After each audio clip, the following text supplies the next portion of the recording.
தங்கப்பிள்ள சாப்பிடு சாமி. பாயாசமா வடையா? தங்கப்பிள்ள சாப்பிடுறையா? டேய் தகப்பா, லெக் பீஸ் நான்வெஜ்மா சாப்பிட்டு என்னையே இப்படி வடை பாயாசத்தை கொடுத்து சாப்பிடுக்கிறியே, நியாயமா உனக்கு? என் ஜோசிச்செல்லாம் சாமி அப்படிதானே நினைக்கிறேன் நீனு. தங்கப்பிள்ள அச்சோ இன்னைக்கு பிள்ளைக்கு ராமத்தை போடாம விட்டாச்சு. சாப்பிடு சாமி, சாப்பிடு சாமி, வேற வழி இல்ல சாமி. உங்க ஃப்ரெண்டு சொன்ன மாதிரி இன்னும் 12 நாள்ல ஒரு நாள் போச்சு.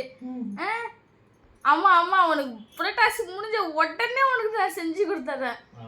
சாப்பிடு சாமி. உங்க ஃப்ரெண்டுங்கெல்லாம் என்ன பண்றாங்கன்னு கேளுங்க. மூந்து பாக்குறது ஒரு தடவை நக்கி கேட்டா ஓடி போயிடுறது.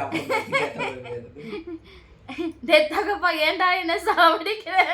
நீ தின்னு தொலையாடா.